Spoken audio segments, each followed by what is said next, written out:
तो हम आपसे अब एक वीक के बाद मिल रहे हैं। कुछ प्रॉब्लम्स थी, इसकी वजह से हमने वीडियो नहीं बनाया। तो हम लोग क्लास 10th में पढ़ रहे थे रियल नंबर, ठीक है बेटा। तो हम लोग रियल नंबर पढ़ने के बाद अब हम सोच रहे हैं कि कुछ चैप्टर स्किप कर देते हैं, उसको बाद में हम लोग रिवीजन के टाइम पे पढ़ लेंगे। अभी हम लोग स्टार्ट करेंगे जो नेक्स्ट चैप्टर, वो हम पढ़ेंगे एपीजीपी से, ठीक है। उससे पहले आज हम एक जो इसमें दूसरा कॉन्सेप्ट था रीविजिटिंग इर्रेशनल नंबर, उसके बारे में बात करेंगे। और आपको इससे रिलेटेड, इस चैप्टर से रिलेटेड जो भी फॉर्मूले हैं, जो भी यूज्ड एप्लीकेशंस हैं, थ्योरम है, उनके बारे में हम आपको डिटेल में एक वीडियो और बना करके देंगे। इसके बाद एक एक्सरसाइज की वीडियो रहेगी जो 1.2 एनसीईआरटी की रहेगी, ठीक है। तो मेरा नाम है प्रिया सिंह, मैं आपको पढ़ा रही हूँ क्लास 10 की मैथमेटिक्स, ठीक है। तो चलिए आइए आज का कॉन्सेप्ट हम लोग देखते हैं, ठीक है। तो आज हम लोग पढ़ेंगे बेटा रिविजिटिंग इर्रेशनल नंबर। क्या पढ़ेंगे? Revisiting irrational number. Irrational number, revisiting irrational number क्या है? कोई बताना चाहे तो मुझे कमेंट में बता सकता है, ठीक है। चलिए, इसमें हम लोग एक थ्योरम का यूज करते हैं, ये जो आपकी एनसीईआरटी की बुक में दिया हुआ है। थ्योरम क्या कहता है कि late P be a prime number, let P be a prime number, if P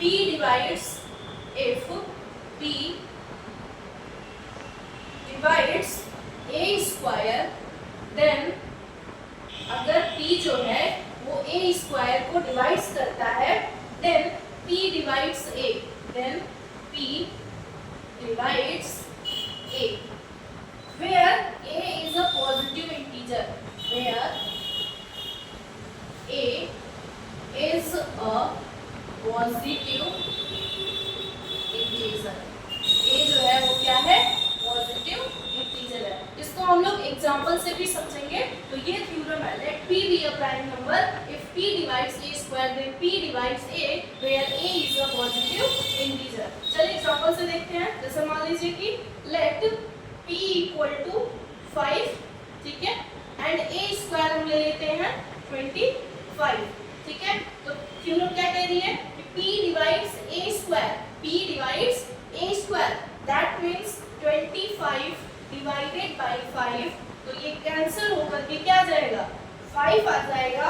यहाँ से A स्क्वायर की वैल्यू 5 आ गई, दैट मीन्स A की वैल्यू क्या है? 5 है, ठीक है। अब इसमें कह रहा है कि अगर P जो है A स्क्वायर को डिवाइड करेगा तो जो P है वो A को भी डिवाइड करेगा, ठीक है। तो इसका मतलब ये होगा कि A अपॉन में P, दैट मीन्स A की वैल्यू 5 एंड P की वैल्यू ऑलरेडी हमने 5 ले रखी है, तो ये भी इसको डिवाइड करेगा, दैट मीन्स 1 हो जाएगा, ठीक है।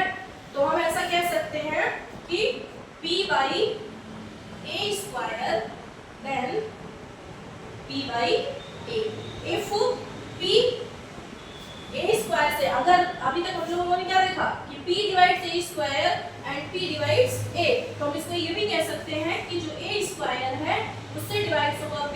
अगर A स्क्वायर से P डिवाइड्स होगा तो P भी A से डिवाइड होगा, ठीक है। Let me remove that and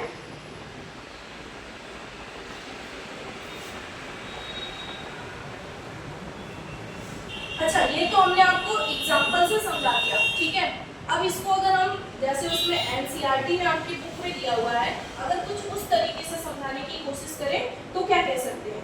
जैसे let the prime factorisation of A B, अब क्या करेंगे? Let the prime factorisation of A B s, क्या हो सकता है?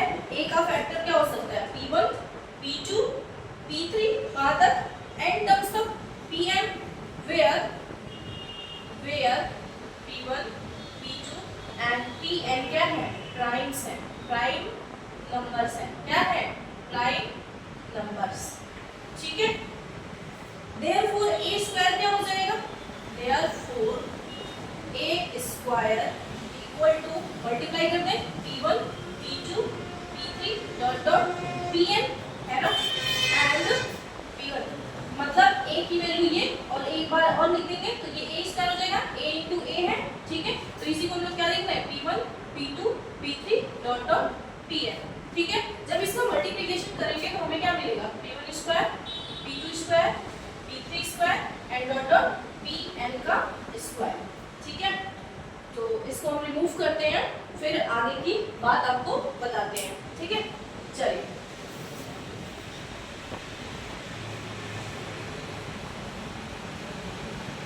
ताकि आप लोगों के सीबीएसई में कुछ चेंजेस हुए हैं और आपका बोर्ड का जो सैंपल पेपर है वो भी सीबीएसई की साइट पे आ गया है, तो आप लोग वहां से जाकर के चेकआउट कर सकते हैं। अगर आपको चाहिए कि मैं आपको बताऊं तो आप लोग मुझे कमेंट करके बताएं, तो मैं उस पर एक वीडियो बना दूंगी, ठीक है।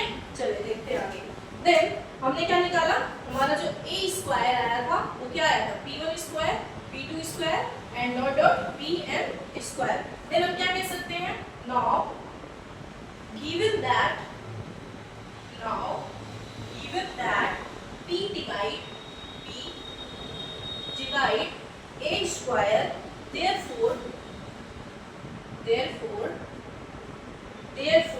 from the fundamental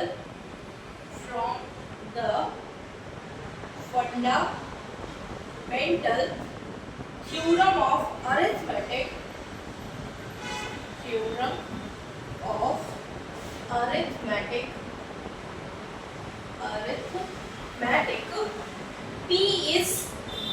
P is one of the prime factors.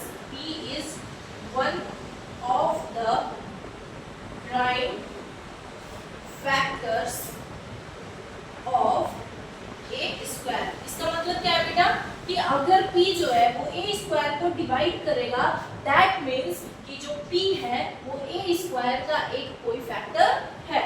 कोई भी डिजिट जो होती है, जैसे मान लीजिए 12 है ना, तो 12 के फैक्टर 3 एंड 4, ठीक है।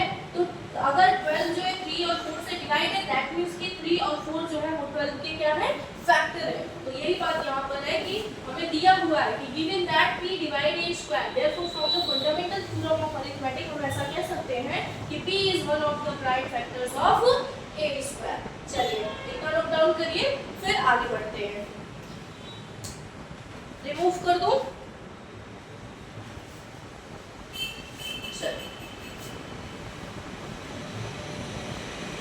अब हम लोग कुछ इंपॉर्टेंट पॉइंट्स देखते हैं जो आप लोग क्लास 9 में ऑलरेडी पढ़ चुके हैं, लेकिन फिर भी हम एक बार इसको रिकॉल करवा देते हैं और उसके यूजेस यहाँ पर कैसे होंगे वो हम लोग देखेंगे, ठीक है। तो हम लोग क्लास 9 में पढ़ चुके हैं। पहला पॉइंट, द सम और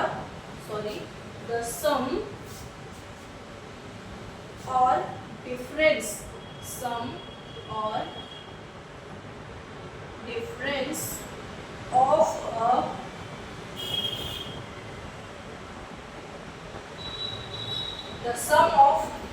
some are difference of a rational and irrational number is irrational, ठीक है।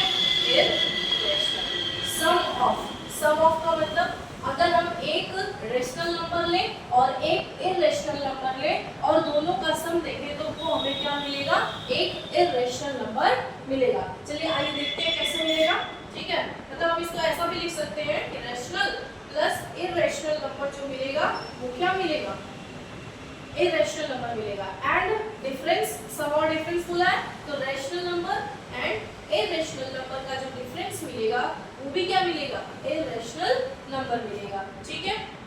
अब इसको हम एग्जांपल से देखते हैं। एग्जांपल देखिए, रेशनल नंबर हमने ले लिया 3, इरेशनल नंबर हमने क्या ले लिया √2। तो अब हम यहाँ पे देखते हैं rational number minus irrational number क्या हो जाएगा, 3 माइनस का √2 हो जाएगा, ठीक है।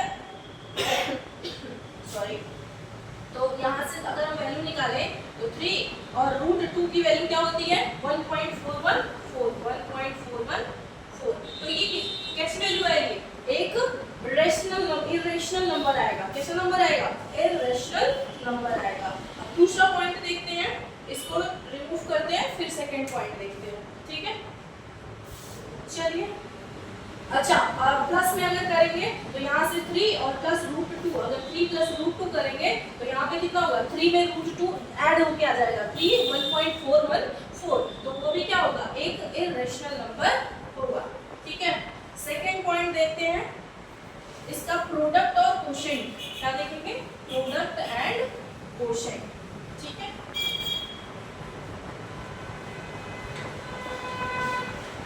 चलिए देखिए दूसरा पॉइंट है आपका द प्रोडक्ट एंड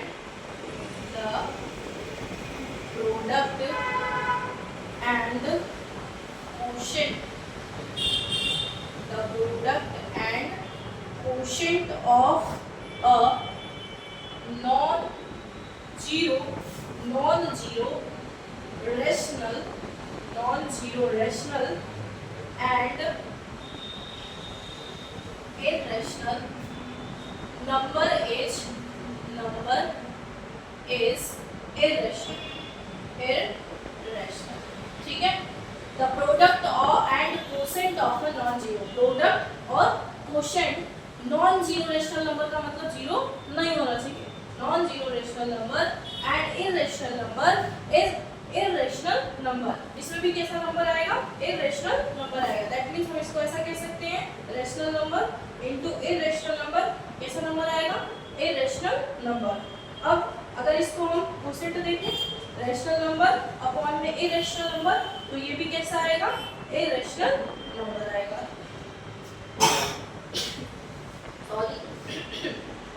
चलिए देखिए एग्जांपल से समझते हैं।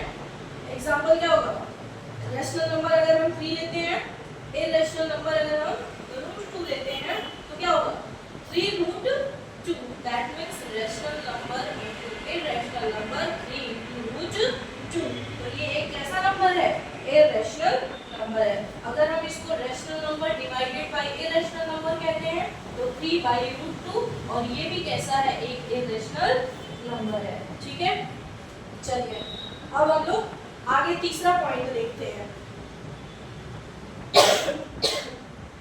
ये हम लोग पढ़ चुके हैं क्लास 9 में। ठीक है फिर भी रिवीजन कर रहे हैं। तो पॉइंट थर्ड अच्छा ये हम रिवाइज क्यों करवा रहे हैं क्योंकि ये आपको आगे की एक्सरसाइज जो है 1.2 एक्सरसाइज उसमें यूज होगा। ठीक है चलिए तो पॉइंट नंबर 3 क्या है the product of two irrational numbers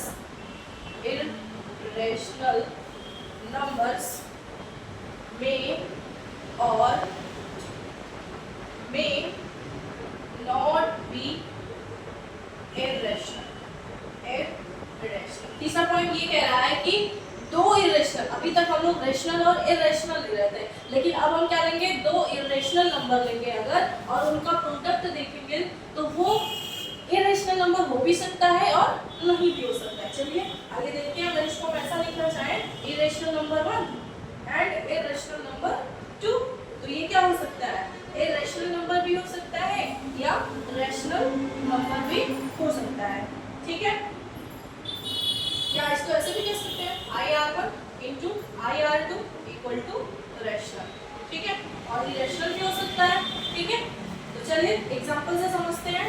अगर हम एग्जांपल ले लें IR1 मतलब इरेशनल नंबर 1 को हमने √2 ले लिया और इरेशनल नंबर 2 को हमने √3 ले लिया तो अगर हम इसका मल्टीप्लिकेशन करें IR1 × IR2 तो क्या हो जाएगा √2 × √3 तो ये क्या आएगा √6 और ये क्या है रूट में वैल्यू है तो इरेशनल नंबर है।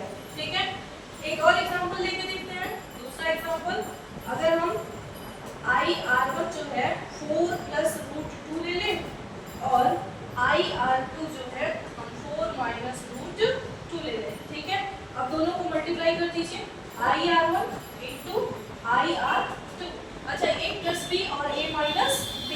यहाँ से रूट तो गायब हो जाएगा, a plus b, a minus b का क्या फॉर्मूला होता है, a प्लस बी और a माइनस बी क्या होता है, a square minus b square. तो यहाँ से क्या हो जाएगा 4 का स्क्वायर और माइनस रूट 2 का स्क्वायर, तो कितना हो जाएगा 16 माइनस 2 दैट मीन्स 14। और ये क्या है, एक रैशनल नंबर है। कैसा नंबर है, रैशनल नंबर है। ठीक है, तो ये नोट डाउन करिए। फिर आगे के पॉइंट में चलते हैं, फोर्थ पॉइंट। ठीक है, let me move and come to the point number 4।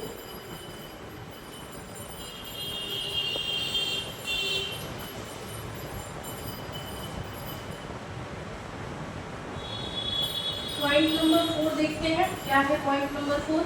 अच्छा, इतनी सारी बातें आपको क्लियर हो गई। ठीक है, चलिए पॉइंट नंबर 4 ये है, द सम और डिफरेंस ऑफ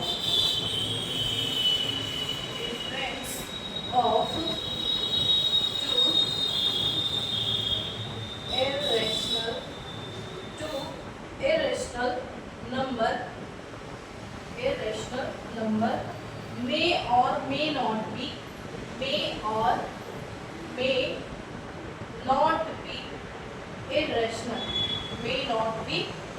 irrational। ठीक है, अब इसमें क्या है, अभी तक हम लोग प्रोडक्ट देख रहे थे, अब हम सम और डिफरेंस देखेंगे।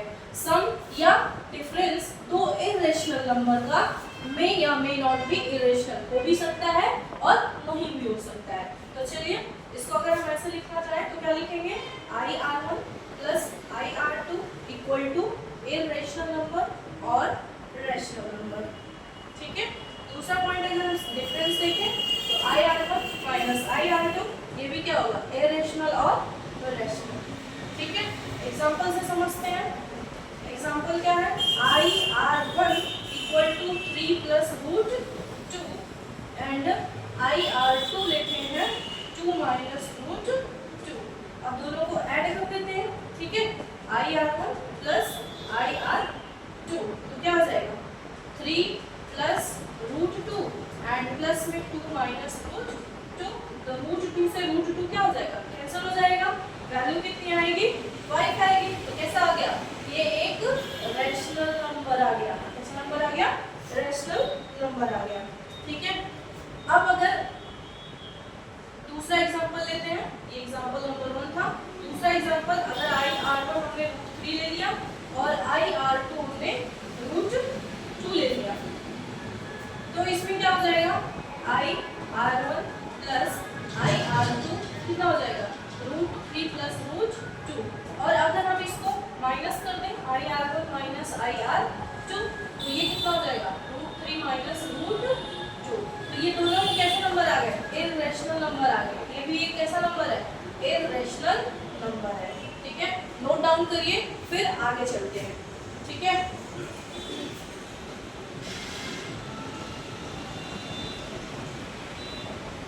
अब हम लोग एक क्वेश्चन देखेंगे जो बोर्ड एग्जाम में बहुत बार पूछा गया है। ठीक है, उस क्वेश्चन को देखने के बाद ये वीडियो यहीं पे एंड हो जाएगी। फिर नेक्स्ट वीडियो हमारी आएगी आपके एक्सरसाइज 1.2 पे, एनसीईआरटी की एक्सरसाइज 1.2। ठीक है,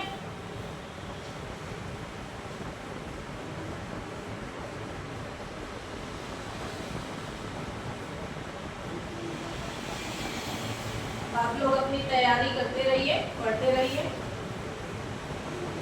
क्योंकि आपके बोर्ड एग्जाम्स आने में ज़्यादा टाइम नहीं लगेंगे।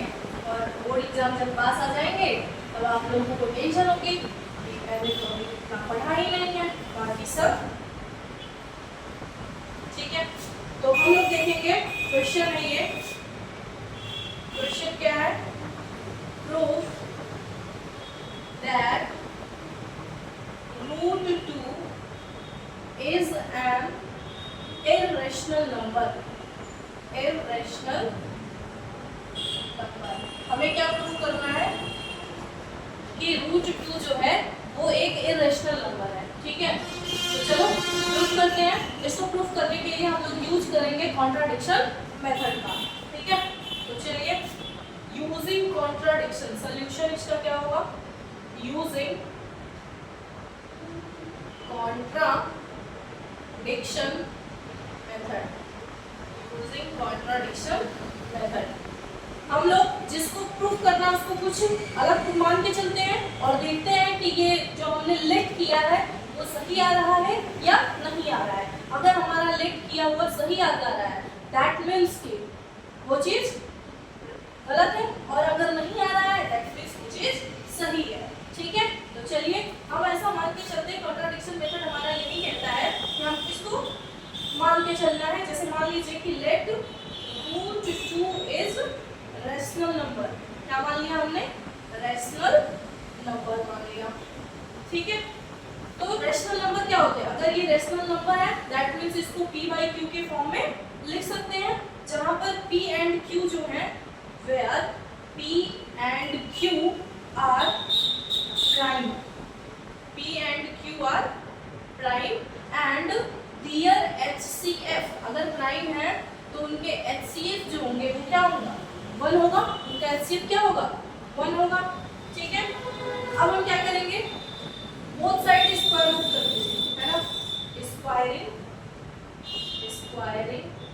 On both side, squaring on both side. तो क्या हो जाएगा?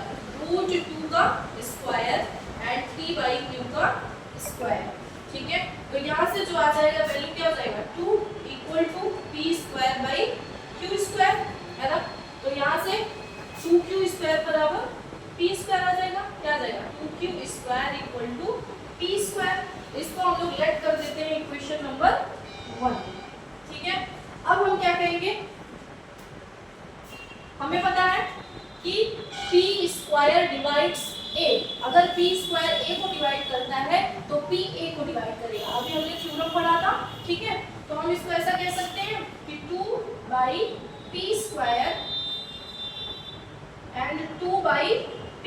ये क्या है? फैक्टर ऑफ p है। क्या है? 2 is the factor of p। 2 क्या है? p का फैक्टर है। अब हम इस p को ले लेते हैं k। क्या मान लेते हैं? k मान लेते हैं, एक अननोन कांस्टेंट। इसको रिमूव करती हूँ फिर आगे बताती हूँ। ठीक है, तो चलिए इसको रिमूव कर लेते हैं।